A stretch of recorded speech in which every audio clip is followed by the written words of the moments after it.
Good morning. The committee meets today to consider the nominations of Ms. Tanya Wilkinson to be Undersecretary of Defense for Intelligence and Security and Dr. Michael Suhlmeyer to be Assistant Secretary of Defense for Cyber Policy. Ms. Wilkinson, I would like to welcome your husband, Kevin, daughter, Kennedy, and son, Kevin Jr.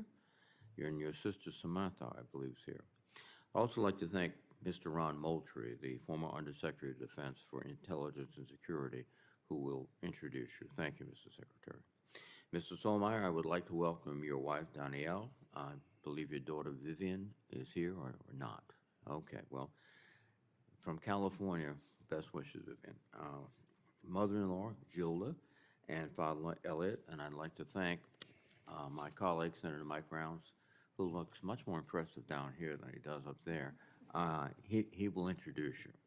On behalf of the committee, let me thank both of your families for the many years of support for your services. Ms. Wilkinson, you are well qualified to be Undersecretary of Defense for Intelligence and Security, or the USD-INS. You currently serve as the Deputy Director of the National Geospatial Intelligence Agency, and you bring more than 3 decades of leadership and technical experience across the intelligence community, including roles at the CIA and the National Reconnaissance Office. If confirmed, you will be the Principal Intelligence Advisor to the Secretary of Defense. You will also be dual-hatted as the Director of Defense Intelligence in the Office of the Director of National Intelligence. The scope and complexity of the global threats we face are unprecedented. China, Russia, Iran, North Korea, and many other state and non-state actors are seeking ways to undermine our interests and destabilize the relationships that our allies and partners rely upon. It is more important than ever that the defense intelligence enterprise is able to employ its resources and capabilities effectively. I would like to know how you would plan to prioritize and improve these operations if confirmed. One of the key challenges you will need to address is how to best provide intelligence, surveillance, and reconnaissance, or ISR, support for air and ground moving target indications. Weapons like hypersonic missiles and low-signature vehicles pose a growing threat for our forces around the world, and our defense intelligence assets are key for detecting and defending against them. In particular, the National Reconnaissance Office, National Geospatial Intelligence Agency, and the National Security Agency must increase their support to the military as the services divest of their air-based ISR capabilities. At the same time, these agencies must continue to assist the Space Force in providing space-based ISR support to the combatant commanders for their tactical level operations. Ms. Wilkinson, I welcome your thoughts about how you intend to foster this arrangement and ensure that the military has timely and accurate intelligence to defend the nation. Dr. Suhlmeyer, you are the very first nominee to be Assistant Secretary of Defense for Cyber Policy, as this position was created in the fiscal year 2023 National Defense Authorization Act. You are well qualified for this new position since you are currently serving as the Principal Cyber Advisor for the Secretary of the Army and served previously in cyber policy roles in the Office of the Secretary of Defense, the National Security Council, and the U.S. Cyber Command, and also in academia. The committee intends for the Assistant Secretary of Defense for Cyber Policy to provide Service Secretary-like functions for U.S. Cyber Command, mirroring the special relationship that exists between Special Operations Command and the ASD for Special Operations and Low-Intensity Conflict. It will be important for your office to not only support cyber arms growth, but also to maintain strong civilian control and oversight of the command. I would like to know how you plan to work with Cybercom and the Department of Defense broadly to better support the cyber workforce and improve cyber acquisition functions. Indeed, the first challenge we will face is meeting the personnel manning and retention goals for our cyber mission forces. The Defense Department faces significant difficulties in training and retaining personnel for key positions requiring special skills. In order to mature the cyber force and advance our nation's capabilities to conduct cyber operations, the military services must provide qualified and trained personnel to Cybercom on time and at the beginning of their tours. I would also note that the private sector has realized the immense value of our cyber operators and is offering them very high compensation to leave the military.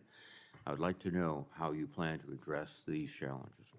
Ms. Wilkinson, Dr. Solmeyer, these complex challenges will require the full complement of your skills.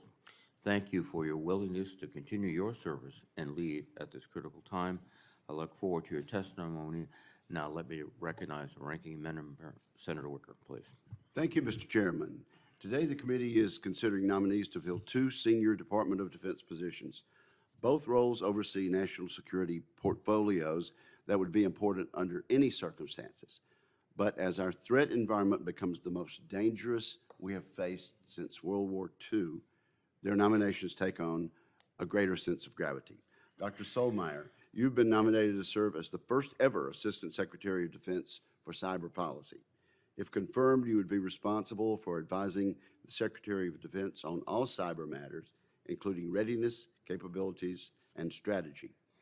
You have served as Principal Cyber Advisor for the Army since March of 2022. In that role, you've had a front row seat to an increasingly dynamic and hostile threat environment in cyberspace. Threat intelligence assessments confirm that foreign adversaries and malicious cyber actors are persistently targeting U.S. networks and critical infrastructure, attempting to cripple our force projection, warfighting, and sustainment capabilities. Equally troubling are the persistent cyber attacks led by state-sponsored cyber actors, such as Volt Typhoon. The nation's enemies are exploiting vulnerabilities in our networks to preposition themselves for disruptive or destructive cyber attacks in a future conflict with the United States. Emerging technologies add to these challenges. New tools, such as artificial intelligence-enabled cyber capabilities, are poised simultaneously to change the pace of threats we face, to enhance the lethality of our adversaries. To maintain an enduring advantage in cyberspace, we need to leverage AI tools and technologies for our own cyber defense. We must also defend against adversarial AI and improve readiness of cyber mission forces to confront these threats. With all this in mind, Dr. Solmeyer, I hope to hear how you plan to support the development, coordination, and implementation of cyber operations to defend our national interest across the full spectrum of competition and conflict. Now, Ms. Wilkerson, you have been nominated to serve as the Undersecretary of Defense for Intelligence and Security. If confirmed, you would be the Principal Intelligence Advisor to the Secretary of Defense. You would have the responsibility for exercising authority, direction, and control over the defense intelligence and security enterprise. You would perform these duties while also being dual-headed as the Director of Defense Intelligence in the Office of the Director of National Intelligence. Among your many responsibilities, you would oversee the security and law enforcement activities of the Department of Defense. This authority includes vetting individuals for access to classified information and guarding against insider threats. It also means protecting our supply chains and defense industrial base from the unprecedented espionage danger posed by China. I would look forward to you providing the committee with your assessment of these threats and your plan on addressing them. Armed conflict is raging in multiple theaters. Our principal adversaries are deepening their cooperation, and Islamic terrorism is on the rise.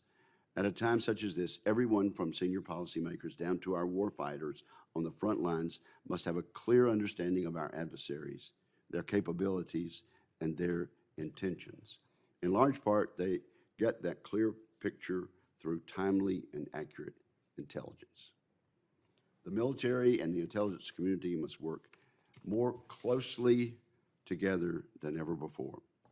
Ms. Wilkerson, I look forward to hearing your plans for ensuring the defense intelligence enterprise is postured and equipped both to contend with a volatile and complex threat environment and to enable more effective targeting process for the military. So thank you. I thank the nominees for their willingness to serve. I look forward to your testimony, and I yield back, Mr. Chairman. Thank you, Senator Wicker. I will first recognize Secretary Moultrie, then Senator Rounds for their introductions, and I will recognize Ms. Wilkerson and Dr. Solmeyer for their statements. Secretary Moultrie, please. Thank you, Mr. Chairman. First, let me express my condolences on the passing of Senator Inhofe. great leader and a staunch supporter of the Department of Defense, and we greatly appreciate that. So with that, good morning, Chairman Reed, Ranking Member Wicker, and distinguished members of the Senate Armed Services Committee. It is my distinct honor and pleasure to appear before this committee today. I'm also deeply honored and privileged to introduce Ms. Tanya Wilkerson, who has been nominated to serve as the Undersecretary of Defense for Intelligence and Security. Ms. Wilkerson's distinguished career and exceptional leadership in the intelligence community make her uniquely qualified for this critical role. Ms. Wilkerson currently serves as the Deputy Director of the National Geospatial Intelligence Agency, where her leadership has resulted in significant enhancements to our nation's geospatial intelligence capabilities. Her tenure at NGA has been marked by a relentless pursuit of excellence and a deep commitment to advancing our national security interests through innovative intelligence solutions. Throughout her career, Ms. Wilkerson has held various leadership positions of increasing responsibility within the intelligence community, including senior roles at the CIA and the National Reconnaissance Office. Her strategic vision and operational expertise have been instrumental in shaping intelligence policies and capabilities and critical to our defense posture. Ms. Wilkerson's background exemplifies a strong foundation in intelligence analysis, operational support, fiscal accountability, and technological innovation. Her leadership in NGA has fostered closer ties with the Director of National Intelligence, greater collaboration across the interagency and with international partners, and has strengthened our rapport with Congress. Ms. Wilkerson is a transformational leader whose background makes her uniquely suited for USDINS. Her deep CIA roots have enabled her to build strong ties with other defense intelligence and security elements, and has been instrumental in laying the foundation for closer ties and better integration with our military services. She has openly embraced industry and pioneered stronger ties with the private sector that will be invaluable to our artificial intelligence, commercial space, and high-performance computing efforts. I have valued Ms. Wilkerson's brilliant counsel, unselfish service, and friendship for years, and am confident that if confirmed, she'll provide objective, invaluable counsel to the Secretary of Defense. If confirmed, Ms. Wilkerson will also be an exceptional leader of the defense, intelligence, and security enterprise. Her perspective, judgment, and ability to transform an organization's culture while recruiting and mentoring the workforce of tomorrow will ensure that intelligence and security remain an integral component of our nation's defense. I take great pride in introducing such a superb candidate and a true patriot. I urge the committee to give Ms. Wilkerson's nomination its utmost consideration. Thank you. Thank you, Dr. Secretary Moultrie. Senator Rounds, please.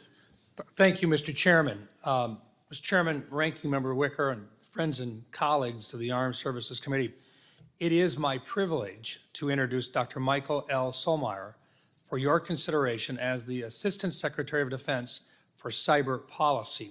He is joined today by his wife, Danielle Polbaum, his mother-in-law, Gilda Brancato, and his father-in-law, Elliot Polbaum.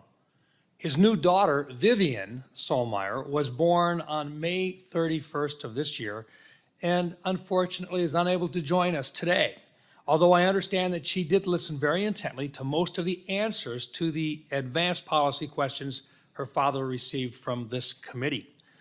We are thankful to his family for sharing him with us. Our country is safer because of his service and their sacrifice. I can say without reservation that when this body created the Assistant Secretary of Defense for Cyber Policy position in the fiscal year 2023 National Defense Authorization Act, it was done with the intention that the role would be filled with competent experts such as Dr. Solmeyer. Dr. Solmeyer currently serves as the Principal Cyber Advisor to the Secretary of the Army and Chief of Staff of the Army, advising them on all cyber matters. Under his stewardship, the Army component of the Cyber Mission Force has thrived. Army Cyber Command and Army Cyber Center of Excellence are both exemplary institutions that are developing and fielding the kind of cyber operators our nation requires to safeguard our forces in the cyber domain and strike back decisively when the time is right. Dr. Solmeyer has worked with his counterparts in uniform to improve the readiness posture of all attendees of the Army Cyber Center of Excellence schools, which supports the entire joint force. Developing such cyber war fighters is not an easy task, but Dr. Solmeyer has been very forward-leaning in fulfilling these duties. He has proactively developed public-private partnerships with leading cybersecurity institutions, understanding that the department must leverage the many exquisite cyber institutions and resources outside of the U.S. government in order to field the best cyber mission force we are capable of producing.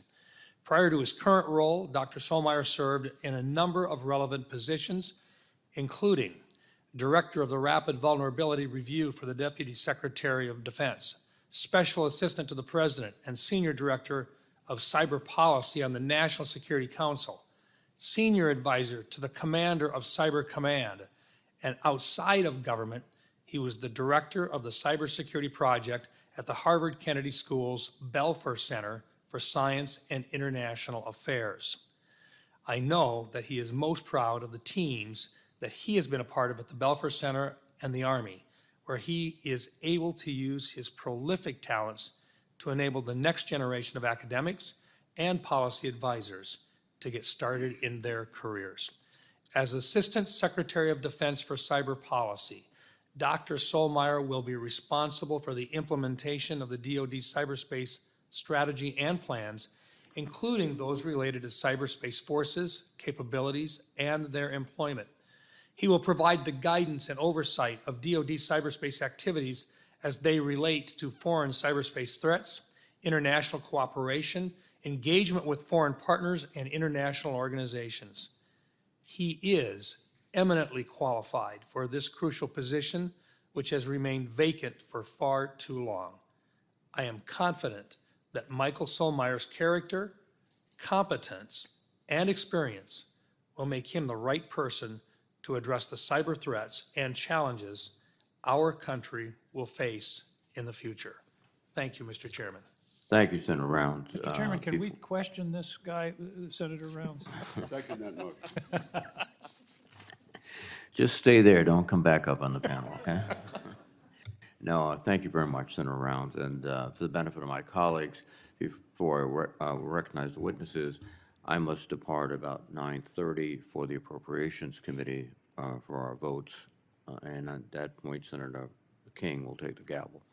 With that, Ms. Wilkinson, could you have the gavel, please? You're recognized. These questions first, then. Well, because of the unusual nature of my departure, let me get an administrative detail out of the way before your testimony. There are a series of questions which all civilian nominees are required to answer. You may simply answer together in the affirmative or whatever the appropriate response. Have you adhered to applicable laws and regulations governing conflicts of interest? Chairman, yes, I have. Chairman, yes, I have. Yeah. You can simultaneously is good, too. Have you assumed any duties or taken any actions that would appear to presume the outcome of the confirmation process? No, I have not. No, I have not. Exercising our legislative and oversight responsibilities makes it important that this committee, its subcommittees, and other appropriate committees of the Congress receive testimony, briefings, reports, records, and other information from the executive branch on a timely basis. Do you agree, if confirmed, to appear and testify before this committee when requested? Yes, I will. I agree.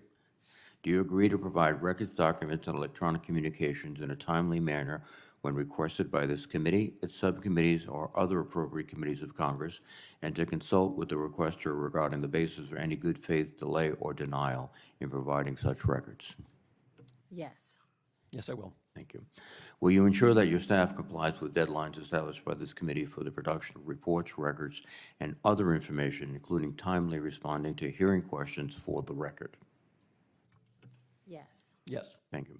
Will you cooperate in providing witnesses and briefers in response to congressional requests? Yes. Will those witnesses and briefers be protected from reprisal for their testimony or briefings? Yes. Yes.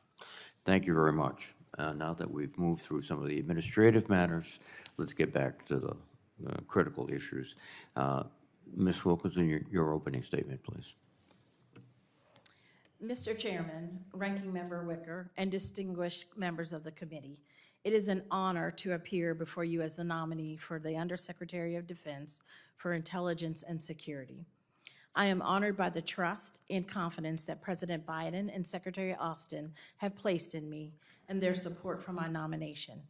I thank this committee, and I appreciate your consideration of my nomination. I want to thank former Undersecretary of Defense for Intelligence and Security, the Honorable Ronald Moultrie, for his kind introduction. I admire your leadership of OUSDINS. You made a real difference for the mission and the workforce. Thank you for being such a great role model. I thank God for blessing me with an incredible family who have supported me throughout my career. To my husband, Kevin, I thank you for being my biggest supporter and believing in my aspirations. To my children, Kennedy and Kevin Jr., you have sacrificed as I have pursued a lifelong career in public service. Thank you for your unwavering support. I'm incredibly proud of you and your accomplishments. You inspire me to be better every day. To my parents, Ralph and Eleonora, siblings Ramona, Samantha, Ralph Jr., and nephew Joanne, his wife Courtney, and daughter Cree, thank you for being there for me every step of the way. Dad, a special thank you for your service in the United States Marine Corps and for modeling what it means to serve our country. Mom, thank you for always being there and filling the gap as I balance home and work. Thank you to my in-laws, especially my mother-in-law Belinda, who is no longer with us, and my entire family. You all have given me your full support. I could not have accomplished what I have in my professional career without each one of you. And to my colleagues, thank you for your dedication to the mission and investment in the development of future leaders. Mr. Chairman and committee members, the mission of the United States Department of Defense is vital to keeping Americans safe and to advancing our interests abroad. For more than 35 years, I've had the privilege of working in the civilian and military workforce of the intelligence community and the Department of Defense.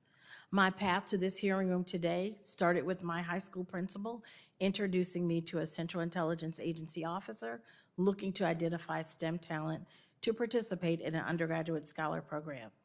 With that, I headed off to Virginia Tech to study engineering and spent my summers working at the CIA, primarily in support of the National Reconnaissance Office mission. I felt a tremendous sense of pride to be serving alongside exceptionally talented intelligence professionals. As a student, I was drawn to the national security mission. From that time to today, my why remains the people and the mission. It is what motivates me to pursue this opportunity. This committee has long supported our nation's intelligence community and the essential missions conducted within the defense, intelligence, and security enterprises. If confirmed, I look forward to having a close working relationship with this committee and with the Congress as a whole. I believe my more than 3 decades of government service across multiple defense intelligence enterprise and intelligence community agencies uniquely prepares me for this position. I've served in multiple senior roles, building and leading teams to tackle a wide range of intelligence issues. I have partnered effectively across agencies and with allied partners. I have focused on improving efficiency in the planning, programming, budgeting, and execution processes. I also personally directed operations for NRO mission ground stations. I understand the national defense strategy and the outcomes required to support the department's priorities. Our key challenge remains the PRC and its coercive behavior.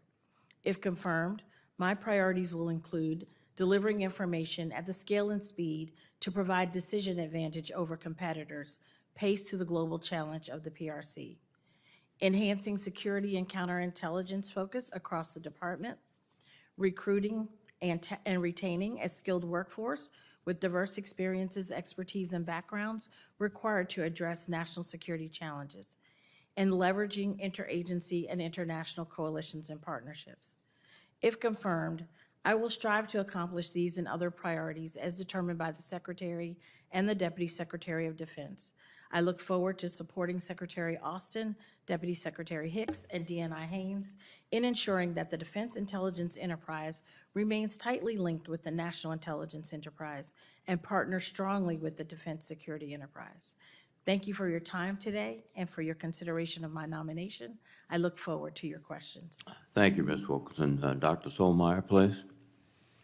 Well, Chairman Reed and Ranking Member Wicker, members of the committee, It's an honor to appear before you today as the nominee to serve as the first Assistant Secretary of Defense for Cyber Policy. I thank President Biden, Secretary Austin, and Deputy Secretary Hicks for their confidence in me to submit my name for your consideration. And I thank Senator Rounds for that very kind and generous introduction as well. I also wish to thank my wife, Danielle Polbaum.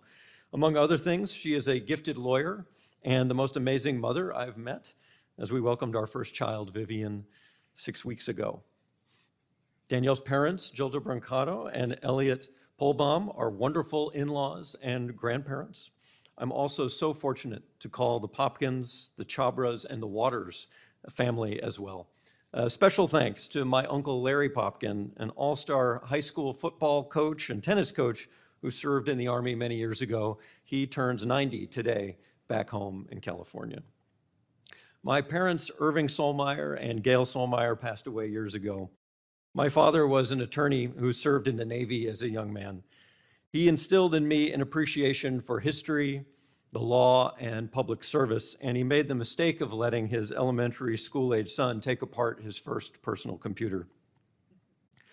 My mother did the heaviest lifting, raising me day in and day out, all while trying to understand why I needed a second phone line for my computer in the days before the World Wide Web. I would not be the person or the professional that I am today without them. While I got my start in information technology at a young age, I began my career in national security at the Defense Department during the George W. Bush administration. I was fortunate to learn from civilian and uniformed leaders at the Bipartisan Center for Strategic and International Studies. I studied civil-military relations as a graduate student, but my interests in technology were rekindled when I joined the cyber policy team in the Office of the Secretary of Defense.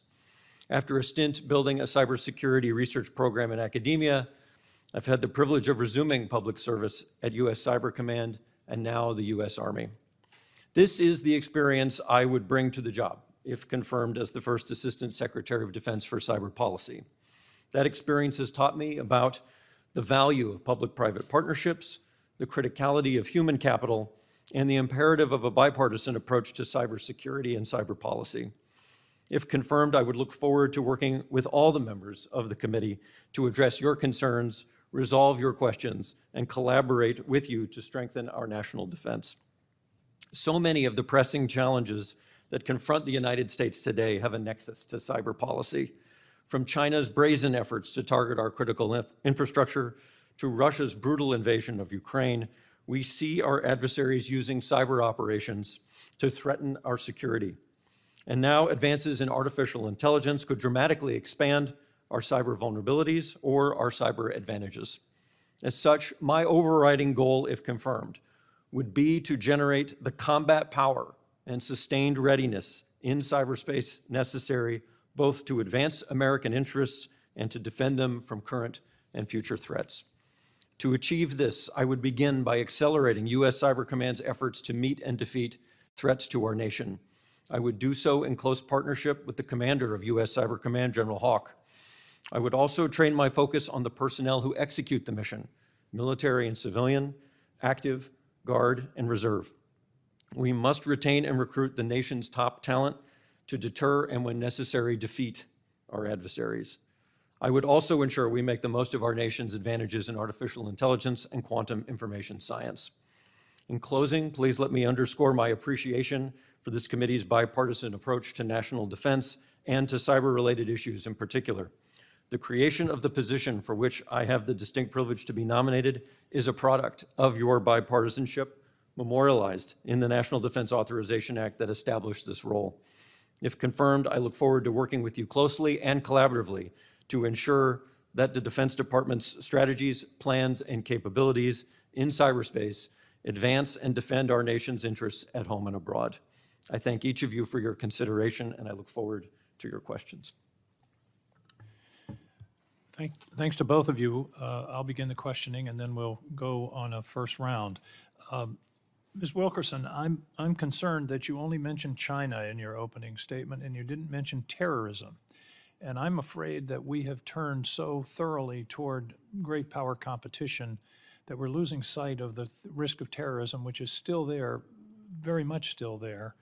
And the reason I think that's so important for you is that the cornerstone of our defense policy is deterrence.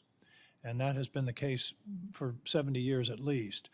Unfortunately, the theory of deterrence doesn't work with someone who doesn't have a capital city and doesn't care about dying. So intelligence is the first line of defense against a terrorist attack. Talk to me about maintaining a significant focus on the risk of terrorism, because the people who wish us harm in that realm have not gone away. Senator, thank you for the opportunity to expand on that particular aspect of my stated priorities. I couldn't agree with you more that while the PRC remains a global challenge, it is not the only threat that is represented. More and more, as we think about what we see happening across the globe, we see that there's a strengthening of ties across not only China, but also Russia, Iran, North Korea, the list goes on. And so I think it's incumbent upon us to ensure that we're focused in a balanced way across all of the threats that exist, to include the CT threat. I certainly see that in my seat today as a Deputy Director of NGA, where while there are multiple crisis situations that are currently ongoing, we still ensure that we're balancing and focusing on CT as well as those other efforts. I hope you'll maintain that focus, because the national policy is something like an aircraft carrier, and once it starts to turn, it's hard to turn it back, but we cannot lose the focus on terrorism. The whole world can turn upside down in one day. And it doesn't take a huge nation state. It just takes a few determined people who don't care about their lives. So I hope you will maintain that focus. You mentioned the multiple agencies. You're a walking interagency task force. You've worked for the CIA, NGA, NRO, and I think one of the important roles, and of course certainly the Director of National Intelligence has this role, but I hope you can work in terms of coordination and better coordination between the intelligence agencies so that we're not siloing information. Is that something that you can make a commitment to?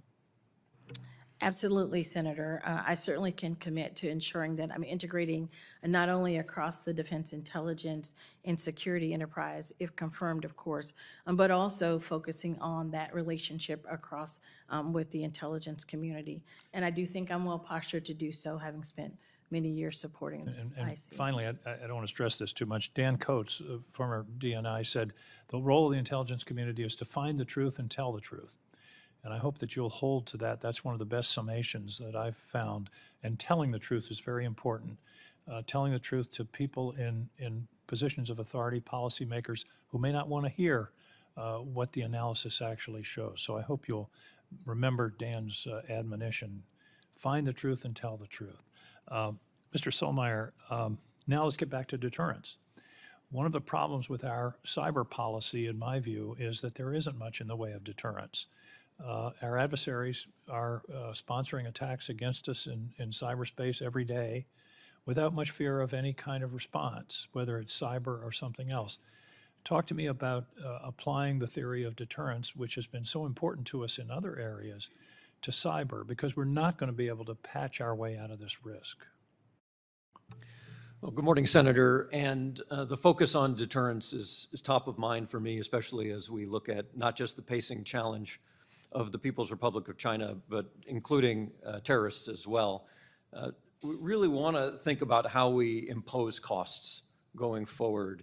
And I think the department does that in large part by the strategy of defending forward, right? Being proactive on foreign land to disrupt and degrade adversary capabilities. Is it your intention to continue that policy and strengthen it? And strengthen it, absolutely. Thank you. Final question. One of the cyber issues, it seems to me, in the Defense Department is the defense industrial base. You can have the best defense in the world in the Pentagon, but if subcontractor to a major contractor is compromised, it seems to me that needs to be a focus of your attention as well. Absolutely. We share risk with the defense industrial base in cybersecurity, and if confirmed, I'm committed to reviewing what opportunities there are, such as the National Security Agency's Cyber Collaboration Center, and also providing cybersecurity as a service to small businesses as well. Thank you. Senator Wicker. Thank you very much, Senator King. Ms. Wilkerson, I'm glad you cleared up in response to Senator King the several threats that are working together. And you did mention the People's Republic of China, and then in response to the question, Russia, Iran, North Korea, and terrorism. Do you agree that they are working together in an effort against the United States as they never have before? Senator, I do agree that what And Dr. Solmeyer, do you agree with that also?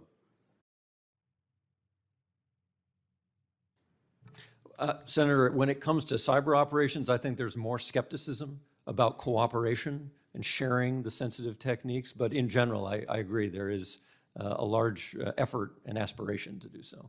Okay, and you then let's talk about the people who are working with us.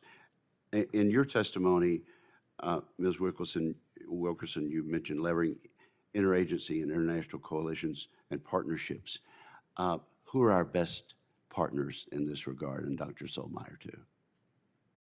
Senator, when I start to think about partners, certainly first and foremost, I would focus on our long and enduring partnership with the Five Eyes community. And so when I think about the allied partners, it is Canada, Australia, the UK, and New Zealand. And that's a good starting place as we start to think about how we ensure we're strengthening ties across international bounds.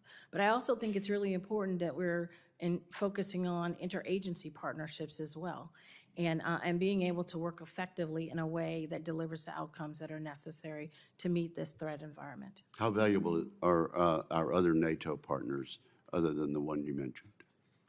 Senator, I think that they are definitely very valuable partners as well. I noted the Five Eyes partners, given that those are the partners that we have, a long-standing relationship with. But I think even as we see some of the crisis situations that are unfolding today, we recognize that there has to be an expansion of those partnerships. And if confirmed, I'm committed to focusing efforts on doing that. Dr. Solmeyer, you want to comment on that? I'd double down on the Five Eyes as well, but also AUKUS and the second pillar of the relationship gives a new opportunity, additional opportunity between our three countries. I'm glad you mentioned that. And then, Ms. Wilkerson, you mentioned interagency cooperation. Senator King is concerned about siloing, and so am I. But how are we doing on that? Are we doing a better job of avoiding that now? And how much further do we need to go? So, Senator, speaking from my seat currently today as the Deputy Director of NGA, I look across and feel that we have very strong partnerships across the defense intel enterprise. In my day-to-day, have an opportunity to engage quite frequently with the NRO. Well, is it a problem? I think there's always opportunity space to continue to strengthen the interaction between organizations. I wouldn't necessarily indicate that it's a problem. I would rather note that there's an opportunity space for continued engagement. As compared to a decade ago, have we solved that problem on a 1 to 10 level, at a 1 or a 10 or where? So, Senator, I think that we have actually come a very long way in terms of the integration across the agencies. And I say that given the experience that I've had across 3 of those organizations, including CIA. Thank you very much. Dr. Solmeyer, on the question of U.S. critical infrastructure, it is commercially owned, but our military uses it, and as such, we have to be concerned about cyber attacks on a commercially owned network. Is that a problem, and how is DHS, as the lead federal agency, attacking this problem? Is it a concern? Thank you, Ranking Member. The opportunity there is for the Defense Department and U.S. Cybercom to enable those partners like DHS and CISA that can more directly work with those private entities, because you're absolutely right, we share that risk in cybersecurity. So we can bring unique insights from the Defense Department to help mitigate what we see already and get ahead of threats coming tomorrow. You wouldn't change that? Right now, Senator, I'd want to understand exactly the nature of that, and if I felt there was more that could be done, I'd raise that to my leadership and this committee. Thank you. Thank you, Senator King. Senator Rounds. Thank you, Mr. Acting Chairman. First of all, let me begin. Ms. Wilkerson and Dr. Solmeyer, I want to once again thank you both and your families for being here with us today and your willingness to continue to serve our country. Ms. Wilkerson, I appreciated the opportunity to visit with you yesterday as well, and I wanted to follow up a little bit, as I indicated I would, with regard to just a couple of areas that I really think are sensitive and timely at this point with regard to actions going on right now within the department. Often the U.S. government makes changes to regulations without consulting key constituencies, including industry, academia, and even those of us here on Capitol Hill. I know that INS doesn't make regulations, but they do make policies that can have a broad impact on the defense and intelligence community and the defense industrial base. Would you commit to engaging with the appropriate stakeholders to the maximum extent possible before making significant policy changes that could impact these stakeholders?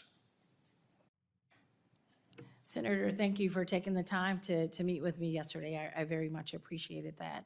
I certainly would commit to ensuring engagement with this committee to ensure that you have the adequate insight and the insight that you would seek to have regarding decisions that are made within the department. Well, and thank you. And the reason why I bring it that way is the one area which is really front and center right now, specifically, I'm hoping that it would be a priority for you to follow the current law governing the space-based moving target indication, or MTI, that we talked about yesterday, and leave its governance within the Title 10 to optimize direct support for our frontline warfighters. There's a discussion right now going on in terms of how that's going to be implemented, and it really does impact the agencies that you're going to be responsible for. And I just want to make a commitment that we're going to hear about any changes to that, and that the other stakeholders would also be involved before any changes or policy changes would be made. Senator, if confirmed, I certainly will ensure that I provide insight to decisions that are made within the department relative to all topics, but MTI in particular, recognizing that that is a highly a topic of a high interest at this time. Okay.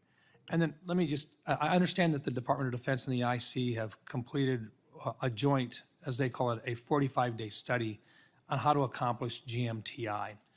It's been done for over a year now, but it has not yet been provided to Congress. Will you commit to making sure that this important report is provided to the appropriate congressional committees?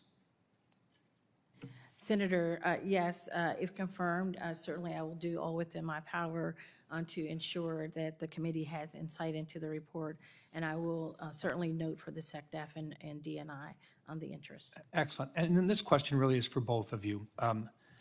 I remain concerned about the potential commercial auction of government-managed wireless spectrum. Dozens of the most senior DoD officials have shared their concerns with me regarding with regard to weapon systems that would be affected should some of these areas be sold. However, I'm also concerned about the ramifications for our defense intelligence capabilities as well. I realize that you're limited in what you can discuss in this setting, but to the extent that you can, would you please share where you stand on this issue and your thoughts about the administration position generally with regard to the sale of DoD assets in the areas of spectrum that are critical to both DoD operations, a lot of our radars that protect our shorelines, and to the IC community with regard to very valuable space to ground communications and so forth. I just want to make sure that I've got commitments from both of you, that there is a clear understanding of how serious this is, and that I want to know how you're going to handle the response when the time comes. And there's a possibility of this being sold, and you're going to find uniformed officers coming and saying somebody has to stand up and talk about the ramifications to the Department of Defense and the IC community should these auctions move forward. Dr. Solmeyer? Yes, Senator, I approached that spectrum issue very carefully from a threat perspective and very mindful of the capabilities we have that rely on it. That's why it's so critical for the department to have a seat at the table and really study the feasibility of what is being proposed at all times. So if confirmed, I commit to working very closely on that issue. Thank you. Ms. Wilkerson? Senator, while I'm not very steeped in this particular topic, I do certainly understand the sensitivity and the implications given my prior experiences. And so if confirmed, Senator, certainly this is an area that I would focus on. Thank you. Thank you, Mr. Chairman. Senator Ernst. Thank you, Mr. Chair, and thank you. And good morning, Ms. Wilkerson and Dr. Solmeyer. It's nice to have you both here, and thank you so much for your service to our great nation. Ms. Wilkerson, I'd like to start with you.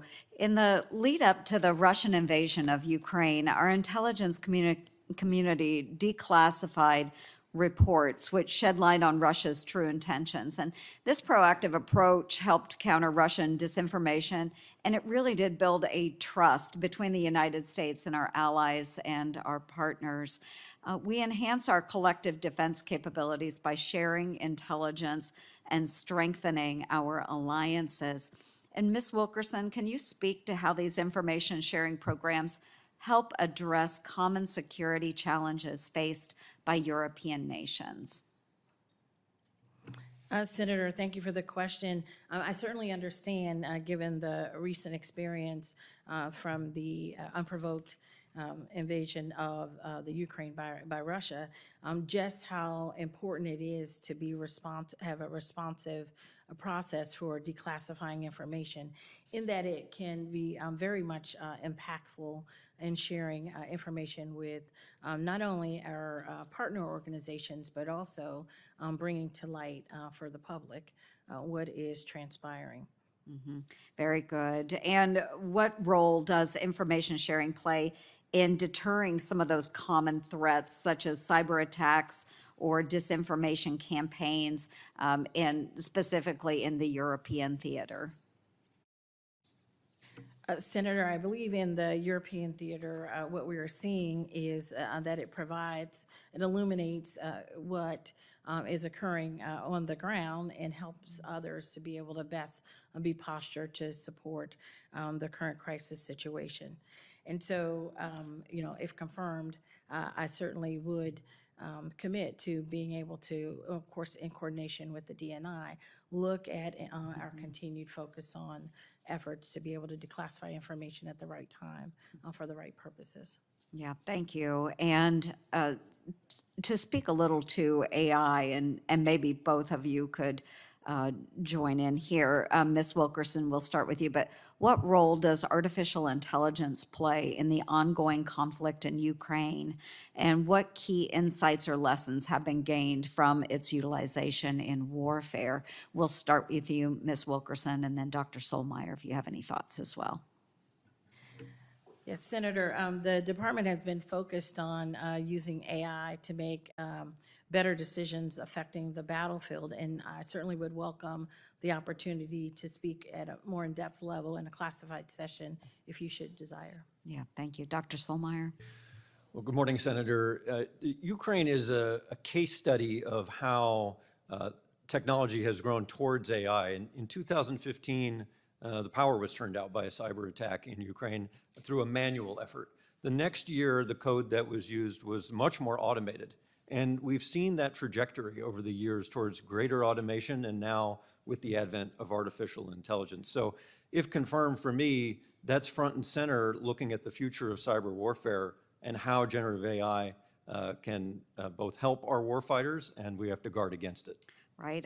I do believe there's also efforts using artificial intelligence and other data mining means to prove different criminal actions by those Russian soldiers that have come into communities. There are ways of tracking them and getting information, gathering that intelligence to use in cases against them to prove war crimes or to show war crimes. So it's just fascinating what we've been able to do across Ukraine using artificial intelligence. You mentioned cyber warfare. We'll dive a little deeper into that too, Dr. Solmeyer.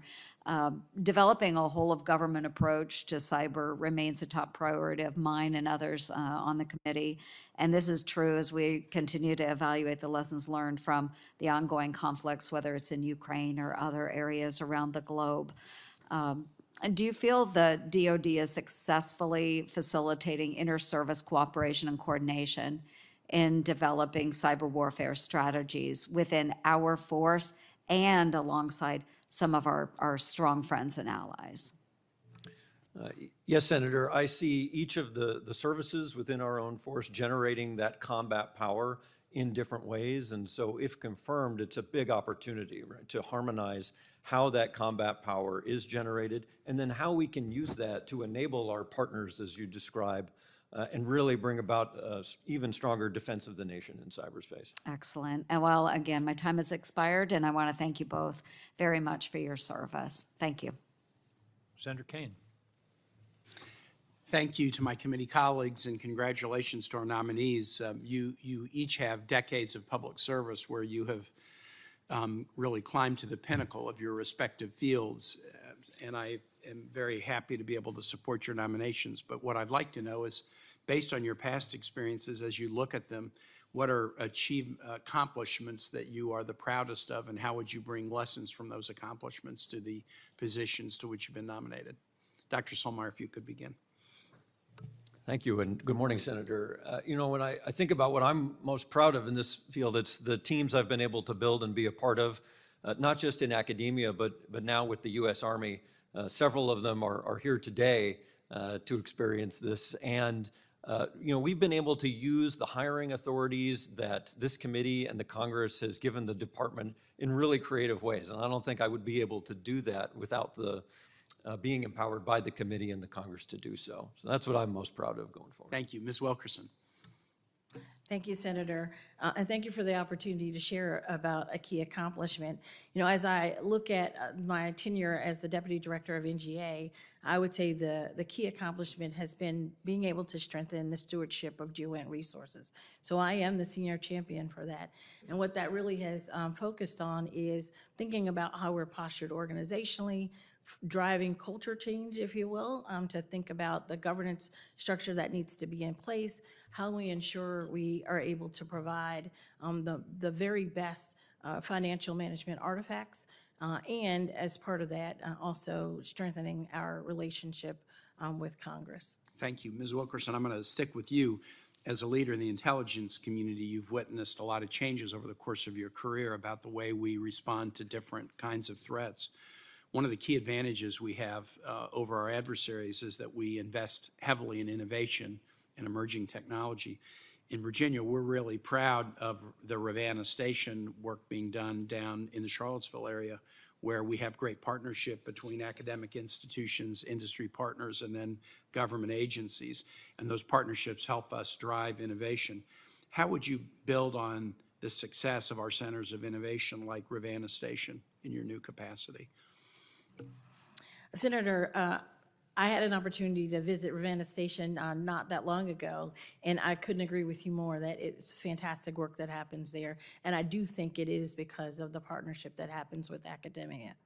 I do, from an NGA perspective, one of the things that we've been focused on is educational partnership agreements and also leveraging cooperative agreements that would allow for development activities as well, so that academia gets insight into what the mission requirements are, and there's an opportunity for early engagement. I would, if confirmed, certainly want to continue to build upon that, and then also not lose sight of the opportunity that the small businesses also provide to be able to tap into innovative concepts that we might not otherwise consider.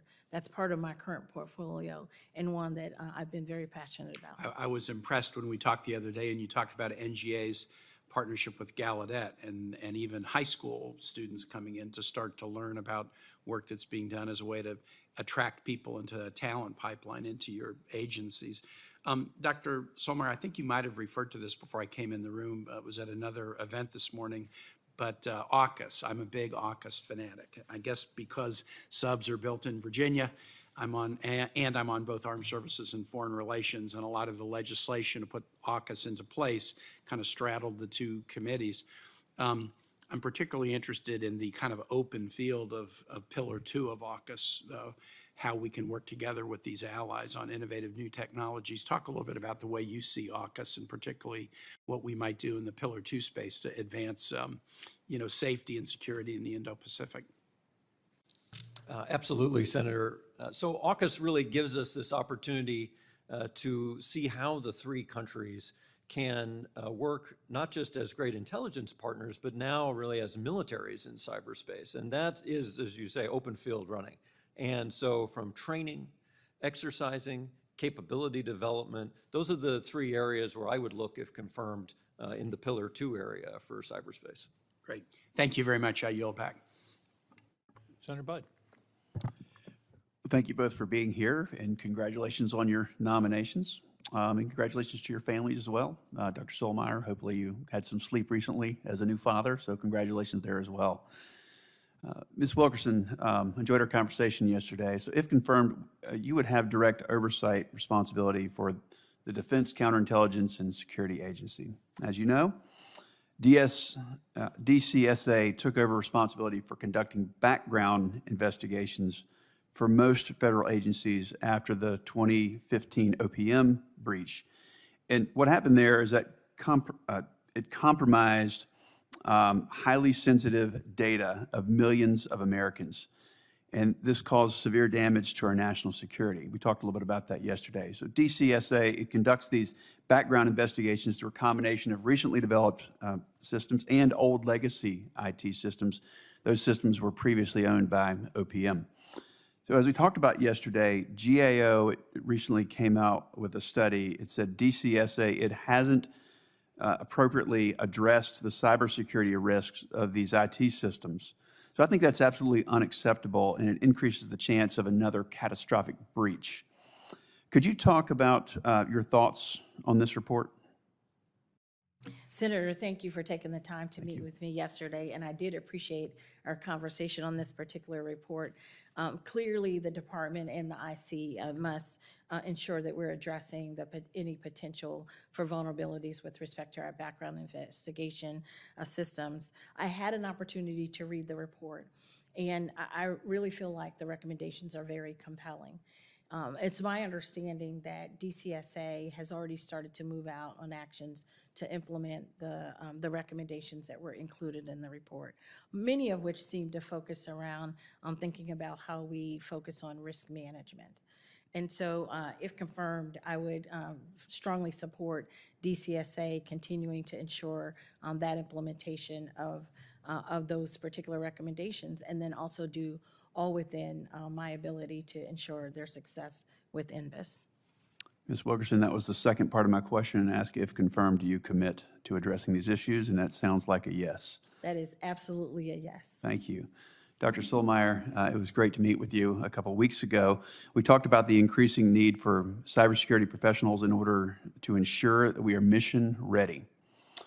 If confirmed, what will be your strategy to address these readiness shortfalls of the cyber mission force?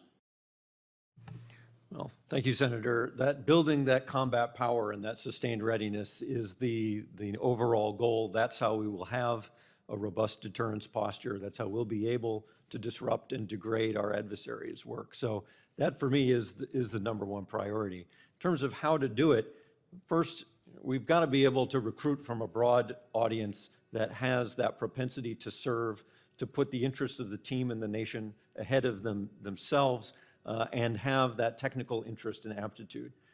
But then we have to retain them and to show them that there is a career and a pipeline to stay in federal service and national security, but also if they want to get out for a while, they should be empowered to know that they can come back and continue to help the nation later when that's possible. So those are just a few of the areas I'd start with to build that combat power. Thank you.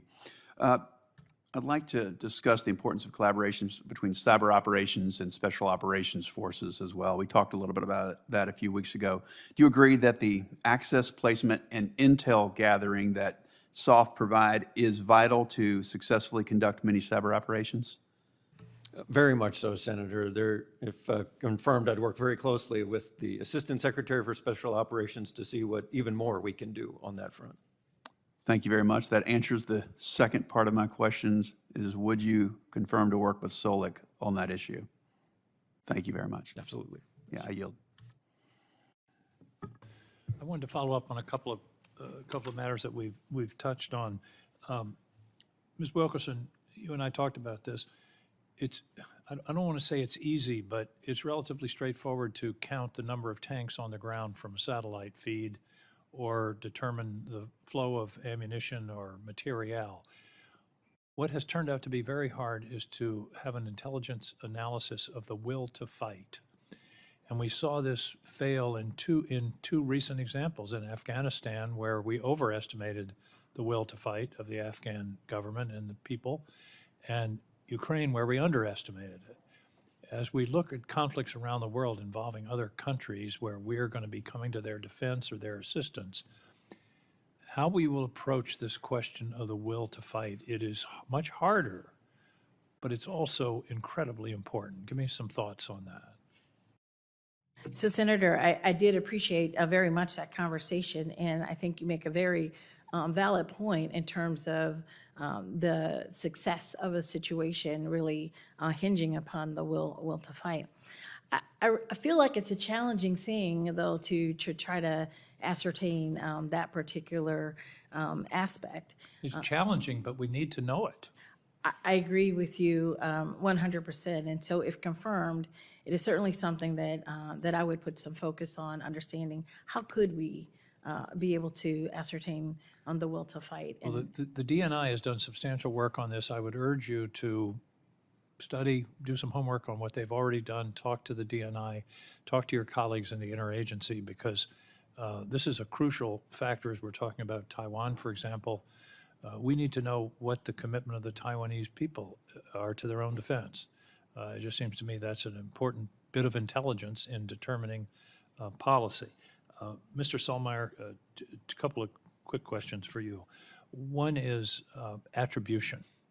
If we're talking about a cyber attack, it's becoming harder and harder to determine where it comes from. Does the U.S. government have sufficient resources in a coherent structure to do attribution of cyber attacks in a timely and reasonably certain way? Senator, the tools and the experience necessary to attribute adversary cyber activity have to keep evolving with their behavior. So I believe that historically we have been able to attribute and understand with varying levels of confidence at different times who's doing what. The difference is when the government is willing and when it makes sense to say so publicly versus to be private about it. But I commit to working with the committee and, of course, my leadership on that transparency. Well, my question is, who is we? Is there a central office somewhere in the federal government of attribution, or is some of it in the FBI, some of it in the CIA? I'm just concerned that this is such an important question, but that institutionally, structurally, we don't have a central area to do this essential function. It's a good point, Senator, that there's a lot of different organizations, a lot of cooks in the cyber kitchen.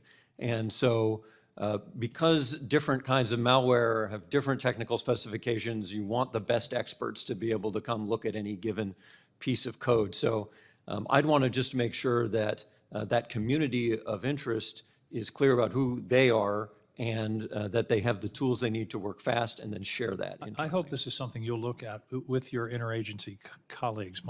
Whenever I hear the term around here, all of government, I think none of government, because nobody is responsible. So think about that. Second question for you is workforce. Are you able to recruit and retain the people that you need? My sense is there's a giant shortfall of cyber-capable trained people across the country. Does that also affect what you're going to be doing? Well, Senator, for cyber operations, that is those higher end active defense and offense type work, we find that, at least in the Army, in my experience thus far, it's been one of the most competitive fields. For example, coming out of West Point, it's one of the hardest fields to get into. So the interest in doing it is there, and coming into the service is there. I think the bigger challenge that I would commit to, if confirmed, is the retention side, and making sure we stay as competitive as we can, not matching, but competitive as we can with industry, and being flexible where possible to keep folks who want to stay and serve on the mission. Thank you. Senator Schmidt. Thank you, Senator. Ms. Wilkerson, you may be aware I'm a huge supporter of NGA and the work that's being done out of NGA in St. Louis, which is my hometown. And the construction there's a lot of opportunities that exist, not just for our country and our national security, but also that sort of economic ecosystem that exists around that, and I think can be real catalyst for private sector development as well. But because of your experience, could you just speak to the importance of geospatial intelligence in general as it relates to our national defense? Certainly, and Senator Schmidt, I appreciate your support of NGA, and I'm very excited about the new facility as well. And quite frankly, as I stepped into this job, I also noted really the commitment of the entire region to really focus in on developing that ecosystem for geospatial intelligence. To me, when I think about geospatial intelligence, it really illuminates not only the when and where on the earth, right? But it's also how things are being done. And so that's where I think GeoInt really pays dividends in being able to illuminate topics that perhaps other INTs might not be able to provide.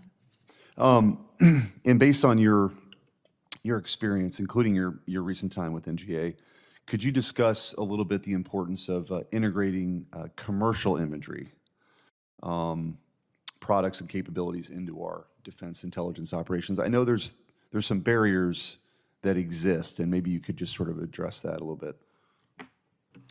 Senator, yes, we really value, I personally do value the partnership that exists with the commercial industry in providing products that are easily shareable for the intel consumers as well. From my perspective, one of the things that we've been focused on is ensuring that we're, from an ODNI and OUSDINS perspective, adhering to the direction and the recommendations that have been made with respect to commercial imagery acquisition. And so in doing so, it's been centralized. And so that centralization of that acquisition activity does help to ensure that there's a cost-effective and efficient approach that is in place. I am aware that there are conversations ongoing regarding, is that the best structure? And so certainly if confirmed, I would ensure that I would take a look at all equities and I think that's important because my understanding is that, despite the importance of NGA and being a major consumer of the commercial imagery, the NRO retains the responsibility to contract. That's your understanding as well? That is exactly the arrangement. NRO has the responsibility to procure pixels, and NGA has the responsibility to procure commercial analytic services. Well, you're going to have a great opportunity to look at that alignment, I think, hopefully moving forward here. I do want to address one other topic quickly on sort of the monoculture concerns that I've articulated as it relates to our cyber systems. Could you speak to a little of the potential dangers and vulnerabilities that could open up because of this sort of maybe one vendor approach or this kind of monoculture that exists in our intelligence community as it relates to cyber? And just so that I have clarification on your question, Senator, the monoculture that exists as it relates to commercial? Well, no, as it relates to, so there's a discussion that's going on, and I think there's a little bit of a push and pull here between a bipartisan group of senators who've raised concerns about some of the hacks that have happened and the fact that we're very reliant on a single vendor. And I think it's the view of many, including me, that a multi-vendor approach might provide some additional security here and ameliorate some of the concerns and vulnerabilities. I'm just curious how you view that. Thank you for that additional context. I really think it's incumbent upon us to ensure that we're providing vendors with the right tools and understanding of the right tools to help to protect the overall infrastructure within their purview. And so, if confirmed, this is an area that I certainly would welcome a chance to take a hard look at and understand whether or not we're giving that right information to vendors to be able to be best protected. Okay. All right. Thank you. Thank you, Senator. The good news is that Senator Rosen is on her way. The bad news is I get to ask more questions in the meantime. Mr. Solmeyer, I want to go back to something I mentioned earlier. 85% of the target space in cyber is in the private sector. And I'm particularly concerned about the defense industrial base, and I'm particularly concerned not about the major contractors, but the subs. How do you establish a partnership, which is not a common term when you're talking about the federal government and the private sector? How do you develop a working partnership of mutual confidence and trust between your cyber protections within the Department of Defense and the defense industrial base? Well, Senator, I'd begin by really finding the home for where those partnerships and who's got the best insight to share and represent the government in that partnership. I think the National Security Agency's Cybersecurity Collaboration Center is a really great, it's not the only, but a great front door to be able to work on the kind of partnership you're talking from the government side. The opportunity then is to work not just with small businesses themselves, but also the managed service providers that help those small businesses with their IT. And so if we can empower with better threat information, the providers that help all the small businesses, we can scale cybersecurity to many, in addition to individual partnerships as well. Well, I think that's going to have, that's going to be the target for adversaries, I think. They're going to try to get into our systems via the smaller subcontractors and those areas in the private sector. Ms. Wilkerson, Senator Ernst mentioned this. The instinct of the intelligence community is to hold information tight, confidential, classified. And yet we learned at the beginning of the Ukraine war that releasing that information was a positive. It assisted us in our national policy. I hope you will think about pushing back against that classification instinct if the information would be helpful in furthering our national policy. Do you see what I mean? The default is don't tell, but in some cases, I think it's important to have that information out there. Senator, I certainly understand that your point of view and recognize that there has to be a balance. But I do agree with you that we have seen great benefit, especially in the Russia-Ukraine crisis, of where being able to share that data more readily has led to tremendous success. And certainly, if confirmed, I would continue to look at the appropriate times to be able to do that. Thank you. Senator Rosen. Well, thank you, Senator King. Appreciate it. And I want to thank you to the nominees today for testifying, for your willingness to serve. It's so important. And I want to talk a little bit about intelligence and great power competition. So, Ms. Wilkerson, as the U.S. transitions to great power competition with China and giving the increasing emphasis on technological advancements and cyber capabilities, how is the U.S. intelligence community adapting its methodologies to ensure comprehensive intelligence collection from both traditional and emerging sources? And additionally, what strategies are being implemented to integrate diverse sources of intelligence? And if confirmed, how do you plan to coordinate integration across a defense intelligence enterprise? Senator, thank you for the opportunity to speak a bit on that topic. Of course, continuous modernization and deeper integration across the defense, intel, and security enterprise are critical to supporting the objectives of the National Defense Strategy. And I think as part of that, really focusing in on how we develop ways to be able to leverage effectively emerging technology, and then also expand our ability to share intelligence effectively as well with our allies and partners. From my seat at NGA, one of the things that we've been focused on is how do we take full advantage of the proliferated architecture, and how do we take best advantage of AI, for example. GeoInt AI is where our focus would be. And so I recognize from those experiences the importance of always thinking ahead with respect to and being open to new innovations and being able to pull those in and do so at a rapid manner.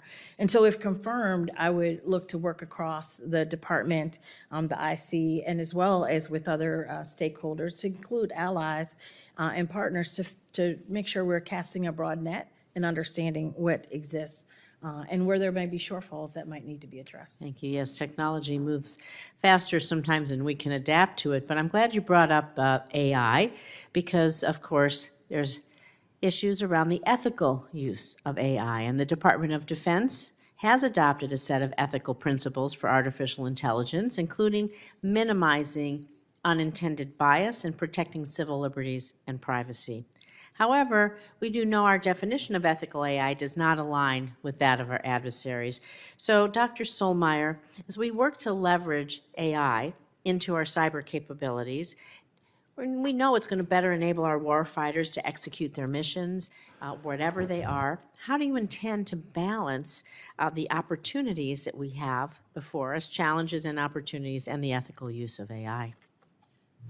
Well, good morning, Senator. And I think the opportunity that artificial intelligence offers our warfighters really is open field right now. But what we bring that our adversaries don't is a professional military, a military of humans that we do trust and that are trusted with very serious responsibilities at even very junior ranks. And so to use artificial intelligence to empower them, to keep the human in the loop, but to empower them, that is different than what our adversaries will use AI for, because I don't think they trust their militaries in the way that we can trust our professional force. Thank you. I do think that AI just potentiates what humans can do, right? Just helps us make those better decisions. So I would agree with you there. And it's important, though, we have AI, we are going to have professional warfighters, but we also have to have a cyber workforce and really robust cyber workforce. We have to think forward into the future. And last year, DoD released its cyber workforce strategy really to address those gaps in workforce management, ensure we're really capable of addressing the growing cyber threats from our adversaries. So again, Dr. Solmeyer, what's your view on implementing non-traditional methods of expanding cybersecurity workforce, including establishing a cybersecurity reserve or implementing a skills-based hiring in order to increase the number of qualified candidates for cyberspace operations and roles? I'm interested really in the civilian cyber reserve. I was a former computer programmer myself. Yes, Senator, and I've appreciated your leadership on cyber issues and in particular on this civilian reserve. I've read the legislation, and we currently have the beginning conversations going between the Army, where I work now, and U.S. Cybercom, to very consistent with the law to see what we can do and how we can meet the steps to start that pilot. So I'm excited to see what we can do there with this civilian reserve, mostly to be able to have folks from industry who want to serve, but not in a full-time capacity, maybe in a quiet way. We can call in a crisis or call in the run-up to a crisis to help us with technical expertise, few days, week or two at a time, and then they can go back. Maybe teaching a course, some of those different things. That's exactly right. Yeah, thank you. Thank you. I appreciate your time. Senator King. Oh, Thank you. Senator Reid, you're back. I am. Thank you. Thank you, Senator Rose, and I particularly want to thank Senator King for chairing the committee in my absence. I was at the appropriations markup, so we're moving forward on our appropriations, which is important. Let me ask a few questions. Ms. Wilkinson, CIA Director Burns recently published an article. He emphasized the importance of strategic declassification or the intentional public disclosure of certain secrets to undercut rivals and rally allies. In fact, many of our geographic combatant commanders have also asked for this type of operation. What are your views on this, the importance of strategic declassification in support of information operations? Senator, thank you for the question. I do believe that it is necessary to be able to be strategic about how we might consider when opportunities that exist to be able to declassify information for specific purposes. I do think that there are processes in place that help us to be able to effectively do that.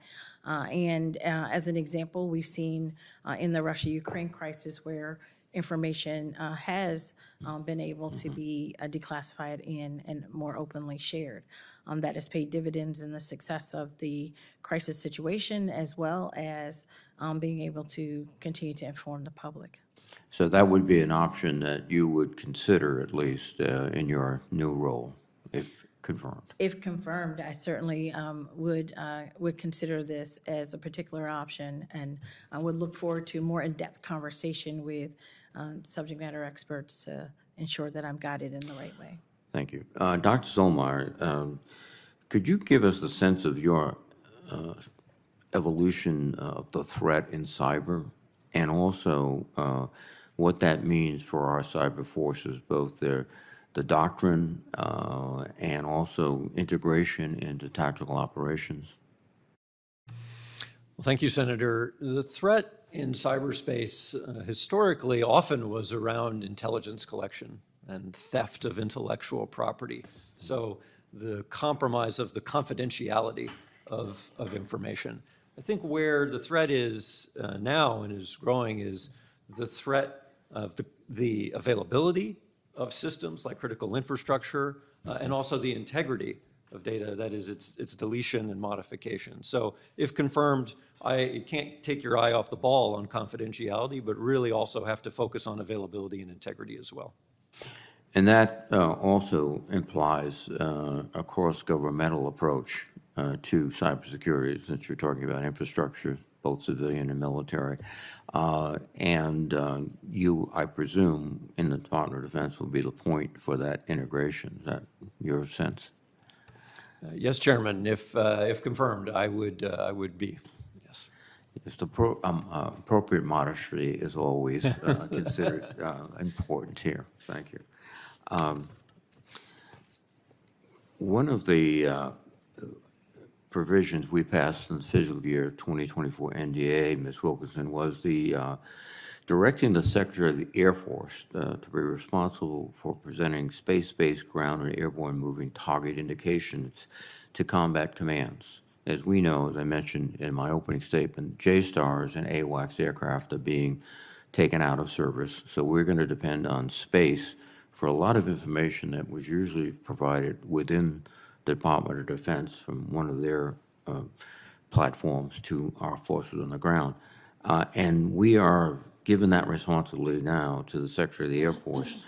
In your role, will you ensure that this provision is adequately and appropriately enforced? And also, if there are problems, let us know. Senator, space is an operations domain and not necessarily one that is assigned to a specific organization. I'm very much tracking the current direction and am supportive of the decisions that have been made to date by the Secretary and the DNI. And so what I would look to do, if confirmed, is to ensure that we don't take our eye off of the ball of exactly ensuring that the right information is getting to the right people at the right time, which is really the outcome that we're trying to drive with respect to the new architecture. And so certainly I would be focused in that way. Thank you very much. Again, thank you for your previous service. It's been outstanding, and if confirmed, I look forward to working with you. So with this, let me recognize Senator Gillibrand. Thank you, Mr. Chairman. Ms. Wilkerson, in light of Jack Teixeira's leak of classified intelligence and his reportedly violent and racist online behavior that went undetected during his background investigation, what suggestions do you have to reform security clearance investigations and to prevent such people from having access to classified intelligence? Good morning, Senator. I am certainly aware of the fact that Airman Teixeira did plead guilty to an unauthorized disclosure, and am aware that the Secretary did direct a 45-day security review. And so certainly if confirmed, I would be focused on continuing to implement the Secretary's direction to enhance security in depth. And that really looks across the whole of the department and looks to also focus a culture of individual and collective accountability. Dr. Sulmeyer, CISA and the NSA and the FBI have put out a joint advisory on the PRC actors known as Volt Typhoon. They have noted that the choice of targets and patterns of behavior is not consistent with traditional cyber espionage or intelligence gathering operations. If this is more akin to preparation of the battle space, how will you approach deterring a PRC attack on U.S. critical infrastructure? Good morning, Senator. I think I would approach this from two standpoints. First, we have to enable and act. So the first step is we have to enable the partners, the actual owners of those systems who control the security. We have to empower them with better information, more precise threat information. But then we also have to act. We have to act abroad to defend forward and disrupt our adversaries by imposing costs in this domain. How would you empower them? Better information sharing first. Secondly, these publications that our government agencies do release provide technical specificity about changes that can be made in configuration to keep them better protected. That doesn't sound reassuring. In fact, if you were preparing for a battle space where an adversary was going to bomb our subway system, you would have actionable items that you were going to do, that the Department of Defense can do, that our intelligence community could do. But just because it's in cyberspace, you basically declare that domain an undefendable domain where you're going to offer best practices, where you're going to offer information, where you're going to give vendors more guidance.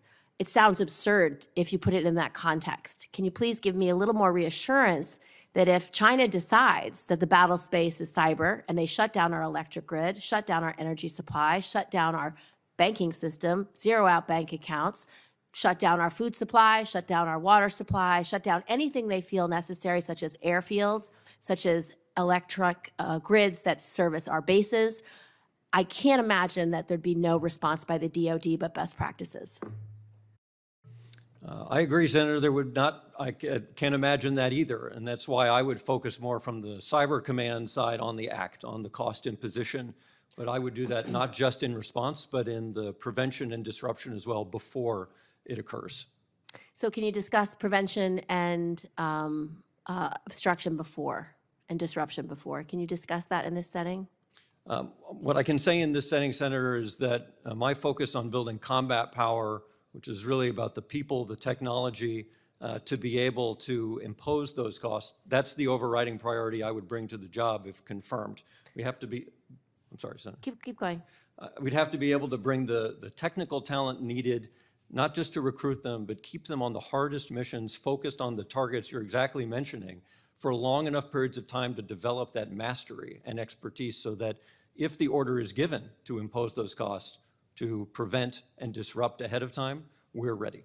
So this year's NDA, we have a requirement in it asking you to create a plan to how you're going to protect the DoD's ability to project power from our bases, project power from all of our supply chain that's necessary for our Department of Defense to function effectively from a cyber attack. A lot of times when we request a report or a study or a plan, it is delayed. Do I have your commitment then when the NDA gives you directives to prepare a plan, prepare a report, you will do so on a timely basis? Yes, Senator, top priority to be timely with you, and if that means I've got to come up in person and give a personal briefing before the paperwork clears, I'll do it. Thank you. Thank you, Mr. Chairman. Well, thank you very much, Senator Gillibrand, and Ms. Wilkerson, Dr. Solmeyer. Thank you for your testimony and for your service over many years. There will be a video of this for Vivian, Dr. Solmeyer, so I think she'll be, in a few years from now, be looking at it. And it was very good to have your family here, Ms. Wilkerson and Dr. Solmeyer. With that, let me adjourn the hearing.